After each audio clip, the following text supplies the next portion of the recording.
Hello everyone, তো তোমরা তো জানোই গতকাল ছিল রথ, তাই আমি আর ঋষভ মিলে গিয়েছিলাম রথের মেলায়। আর মেলায় গিয়ে এই ভিড়টা দেখে আমাদের তো অবস্থা প্রায় নাজেহাল হয়ে গিয়েছিল।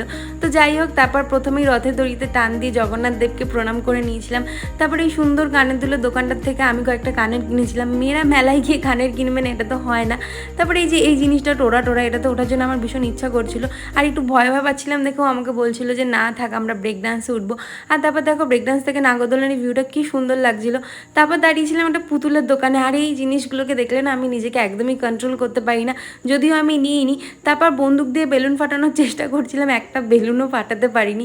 তারপর রথের মেলায় গিয়েছি, জিলিপি কিনবো না এটা তো হয় না, তাই বাড়ির জন্য কটা জিলিপি নিয়ে নিয়েছিলাম। আর ও আমাকে এদিকে একটা হাওয়াই মিঠাই কিনে দিচ্ছিল। তারপর দুজনে মিলে ঠিক করলাম বেরিয়েছি যখন আজকে ডিনারটা বাইরে থেকেই করব, তাই চলে গিয়েছিলাম একটা রেস্টুরেন্টে। আর এখানে আমাদের অর্ডারও করে দিয়েছিলাম। আর দেখো আমাদের অর্ডারটাও চলে এসেছে। তো আমরা তো দুজনে দিনটা এইভাবে কাটিয়েছিলাম। তোমরা কীভাবে কাটালে অবশ্যই